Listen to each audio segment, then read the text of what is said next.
Vous perdez du temps à gérer vos emails manuellement. Pour cette vidéo, je vous montre comment connecter Gmail à Make en moins de 5 minutes. Restez bien jusqu'à la fin, je vous partage une astuce Notion pour aller encore plus loin.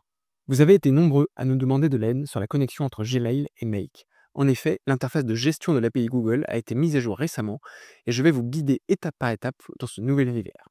Dans Make, quand vous créez un premier module Gmail et que vous voulez connecter Make à Gmail, vous cliquez en haut à droite sur Ajouter. Vous cliquez en haut à droite sur Ajouter et vous avez dans les paramètres avancés la notion de Client ID et Client Secret. Ces deux informations, on va les récupérer directement dans l'interface de console.cloud.google.com.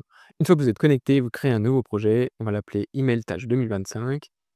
Votre nouveau projet a été créé, vous allez sur la barre de navigation sur la gauche, vous cliquez sur API et services, et là vous arrivez dans la gestion de l'API qui va vous permettre de connecter votre compte Gmail à Make. Donc là, ce qu'on va faire, c'est activer les API et les services. En l'occurrence, on va activer l'API Gmail, donc vous tapez Gmail dans la bibliothèque d'API, vous sélectionnez Gmail API et vous l'activez. Une fois sur l'interface de paramétrage du Gmail API, vous allez cliquer sur écran de consentement et vous allez cliquer sur premier pas. Si vous allez donner un nom à votre application, en l'occurrence Email Tâche 2025, vous allez sélectionner une adresse mail, en l'occurrence mettez bien l'adresse mail qui correspond à votre compte Gmail. Vous cliquez sur suivant. Au niveau de la cible, vous cliquez sur externe. Au niveau des coordonnées, vous remettez l'adresse email que vous aviez renseignée précédemment. Vous cliquez sur suivant et vous cliquez sur j'accepte et continue. Vous pouvez créer maintenant votre application. Une fois que vous avez passé cette première étape, vous cliquez maintenant sur Branding et là vous allez renseigner donc le nom de l'application qui normalement est déjà renseigné, l'adresse email d'assistance utilisateur, vous utilisez toujours la même adresse. Et très important, vous allez autoriser des domaines à communiquer avec l'API Google. Donc là en l'occurrence, on va rajouter le domaine Make. Donc Make et son ancien nom c'est Integromat. Donc on rajoute bien les deux domaines, integromat.com et make.com. Les coordonnées des développeurs par défaut, c'est toujours la même adresse. Vous cliquez sur enregistrer et on passe à la troisième étape qui est la gestion de l'audience. Ce que vous allez faire, c'est venir rajouter un utilisateur test, en l'occurrence toujours la même adresse email que vous utilisez depuis le début. Vous cliquez sur enregistrer et on passe à la dernière étape qui est l'ajout d'un client, donc d'authentification à make.com. Donc là, vous cliquez sur créer un client, vous sélectionnez application web, vous lui donnez un nom, vous ajoutez une URL de redirection autorisée. Et là, vous allez, très important, copier-coller l'URL que je vais vous mettre dans la description et que vous voyez à l'écran, et vous cliquez sur créer. Ça y est, vous avez créé et configuré votre API Gmail. Dernière étape, vous allez venir récupérer l'ID client et le code secret du client, rappelez-vous, que l'on va donc directement intégrer dans notre scénario Make et donc connecter Make à Gmail. Vous copiez l'ID client, vous le collez dans Make, vous revenez ici, vous copiez le code secret et vous le collez dans Make. Et là, vous pouvez cliquer sur Sign in with Google. Ici, vous allez sélectionner le même compte Google que vous avez renseigné tout à l'heure dans le paramétrage. Vous allez cliquer sur Continuer, Continuer, et vous allez autoriser. Ça y est, vous avez connecté Make à Gmail. Vous n'avez plus qu'à cliquer sur Sauvegarder et vous retrouverez donc l'intégration directement dans Make. N'hésitez pas à nous poser vos questions en commentaire, nous y répondons. Et vous voyez, on fait même des vidéos de mise à jour des différents services qu'on présente dans nos vidéos. Alors, je vous avais promis un bonus en fin de vidéo et en l'occurrence, donc connecter Gmail avec, c'est très bien, mais avoir un cas d'usage d'utilisation de cette connexion, c'est encore mieux.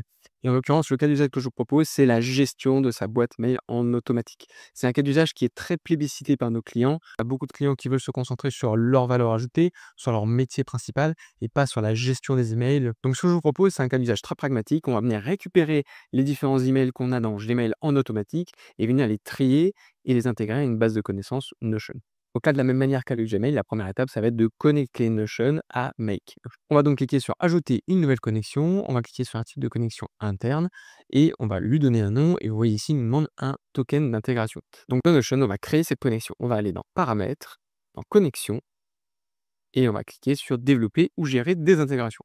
Une fois dans l'espace Gestion des intégrations, vous allez cliquer sur Nouvelle intégration, vous allez lui donner un nom, vous allez sélectionner un espace de travail, le type toujours interne et vous allez cliquer sur Enregistrer.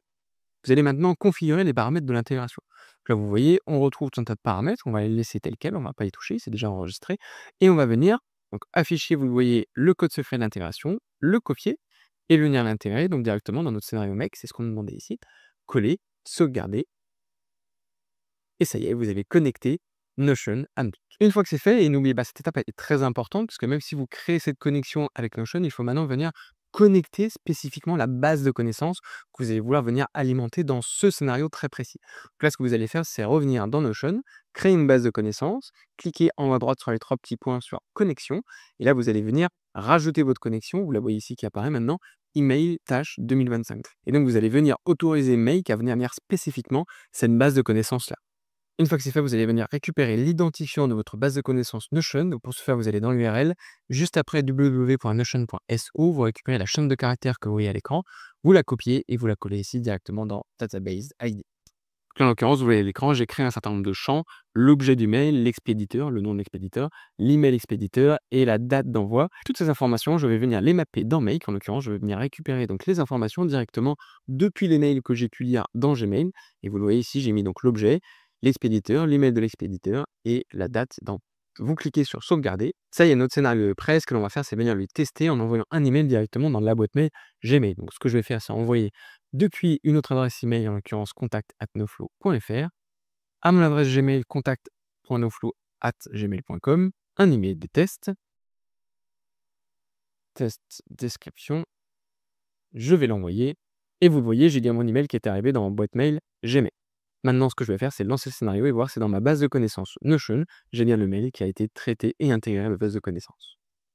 Je lance le scénario, je vais dans la base Notion et en live, en temps réel, vous le voyez, ça y est, il a rajouté l'email qui a été envoyé. Donc on a pu récupérer les différents champs qu'on avait mappés, souvenez-vous. Donc l'objet, ça a été récupéré, c'était bien le test, l'objet de mon mail.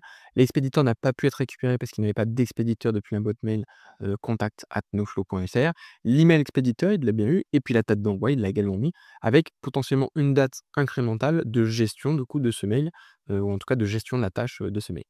Merci d'avoir aidé cette vidéo pour soutenir notre travail et si elle vous a plu, je vous invite à nous le dire dans les commentaires et surtout à mettre un like, ça nous aide dans le référencement. N'hésitez pas également à vous abonner et activer les notifications pour ne pas louper le prochain tutoriel. Je vous dis à la semaine prochaine pour une nouvelle vidéo.